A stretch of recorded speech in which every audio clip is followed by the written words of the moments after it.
Hi, I'm Mel and welcome back or welcome to my channel.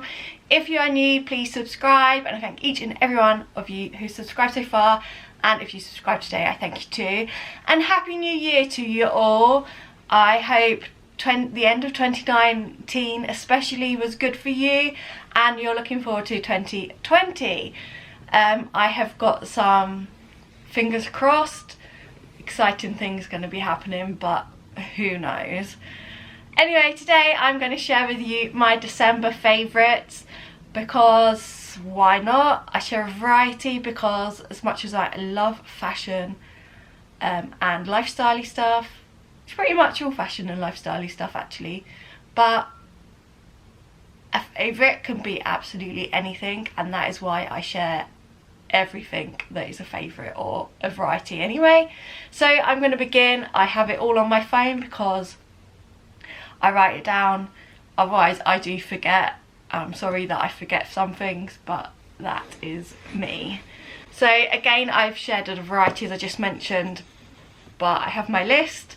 The first thing I have been loving, and I've had this for a while, though this is a new, I was going to say type, it is a type.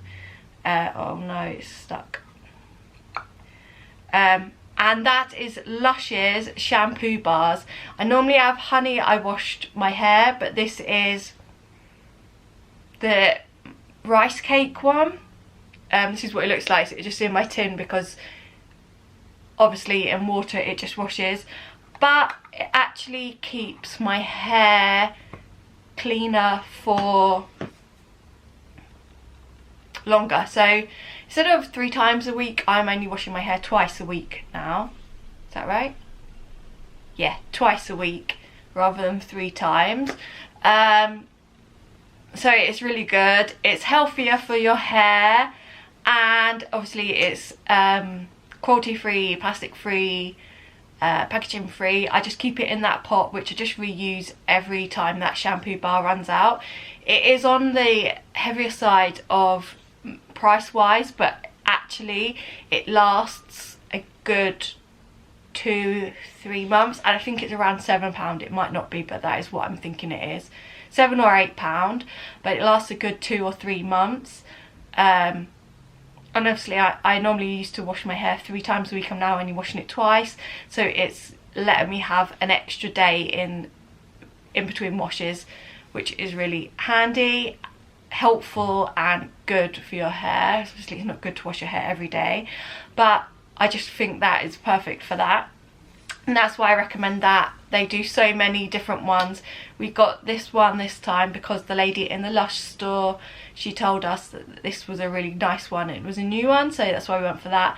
But next time I will go back to Honey I Washed My Hair, though this is okay. It just smells like a bit like porridge and rice cakes, and I don't really like rice cakes. This headband is really hurting my head. Okay, anyway, the next thing I have been loving for December is the Lush Bubble Wand. This was a Christmas collection one. I've got it here. I've used it about 12 times I'd say, and it's got plenty left to go. I just run the water and I flick it through it, and it's just amazing. It smells like the Snow Fairy, which I believe it is the same range, which is like a sweet, scented, it's not overpowering sweet, it's more magical, like fairy-like, I guess. Okay, so obviously I was sick during December, and I had obviously that really bad cold. It wasn't flu, it wasn't a cold, it was worse than a bad cold, but it wasn't the flu, if that makes sense. But it knocked me out for a while, but also whilst having that I'm having other problems, and I've not been able to keep food down, other than these two, which are my favourites for the month. So the first thing that, if you can't keep food down, up, whatever you want to say, in you, then the first thing you want is plain foods, which is what these are. So my favourite has to be the, oh, I don't want to even say, this is pasta bows, it's farfalle. Oh, I don't even want to mention that to my Italian friend. But this is my favourite. I just have a bowl of this with some salad cream on or cheese. Actually, I went up to my best friend's house and we always joke that she does me spaghetti bolognese every time I go, and I had to cancel on her because she was going to do my eyelashes for me. Had to cancel on her because I was sick, like I couldn't go near them whilst I had this like flu-y cold symptom type thing. But I went up after work on the Friday night just before Christmas, and she had pasta for dinner. But my best friend, being my best friend, and I really am grateful for her and thankful for her, just did me a plain plate of pasta with a bit of cheese on. And actually her little 1-year-old had the same, but it was cute. So she just did me some pasta, and that is something that I've managed to keep down, so I have been loving pasta. The next thing I have been loving, and thankful that it was Christmas during December that I've been able to get this, because it's nearly, I think it's like a quarter full, and I've ate 3/4 because it's been like 3 weeks of this weirdness. And it's nothing to do like health, like you can't catch what I've got. It's not like a virus or anything like that. It's just my body being my body with endo. But you know, it's nothing that you can, you know, it's just having a little play around basically. So this is what I've been having for lunch, and probably had it for breakfast as well a few times because I was getting bored and hungry and wanted something to eat. So luckily it was Christmas and I got these Jacobs crackers, 8 cracker variety pack,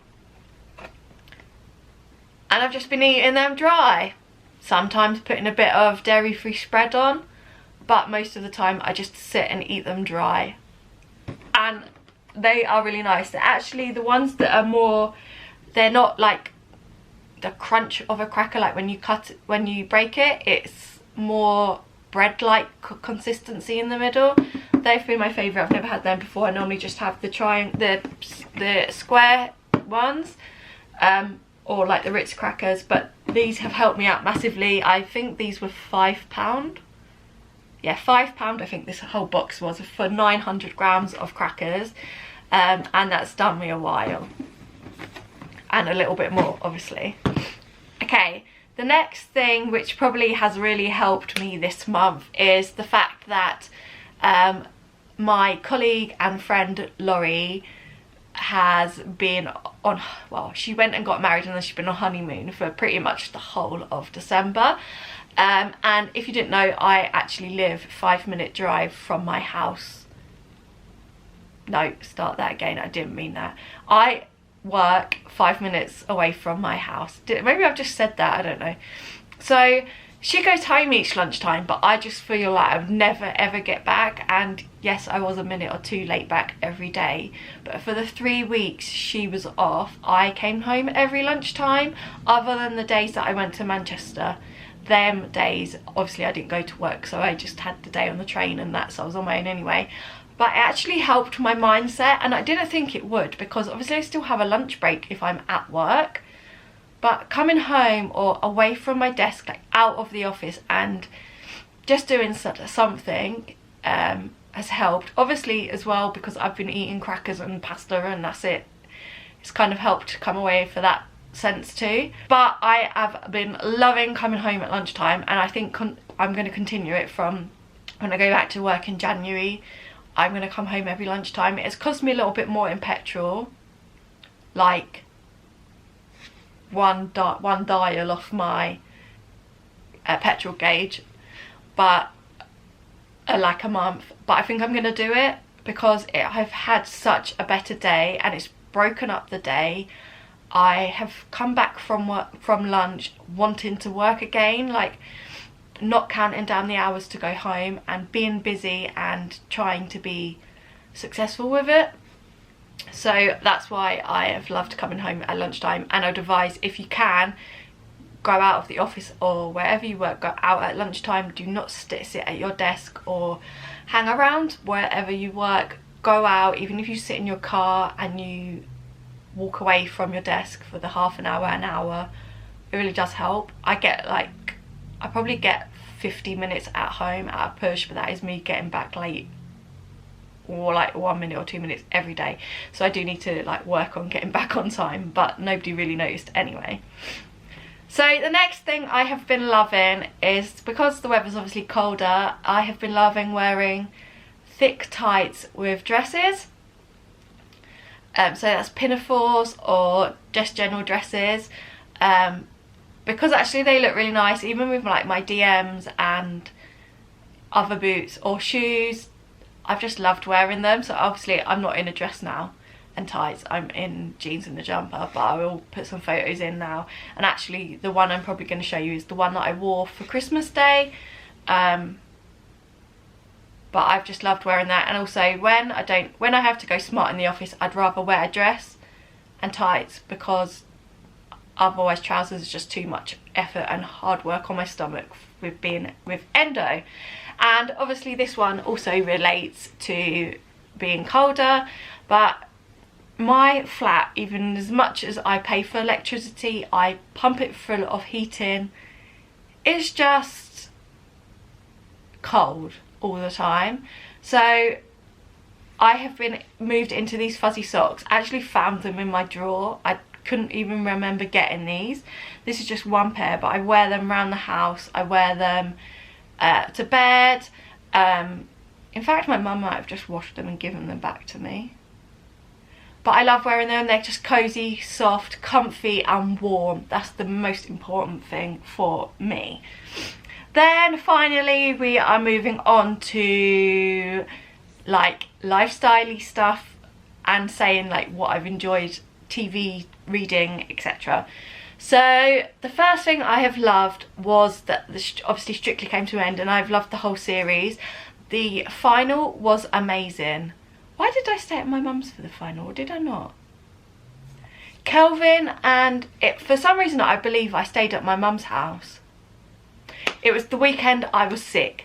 I stayed at my mum's house. Kevin and Otie's like last dance, where they were in the pink shirts, was amazing. It was definitely 10 out of 10. It had all the skill set in that you needed to dance, every dance, and it just showed how good they have been the whole series. That's why I've really liked that. I've loved the whole series. The final was amazing. I really thought they would win from the beginning, though I did like some others as well, because I like the ones that aren't as good in the beginning but then like develop a skill and learn that skill and grow from that. But a lot went out before that I thought would be in the final, but I actually really loved the final, and I know he deserved to win, so I'm really happy for him. So this is next favourite is a film, and that is Elf. Now I love Elf. I think it's amazing. It's funny. I can say like read off some of the sentences he says, the phrases, everything.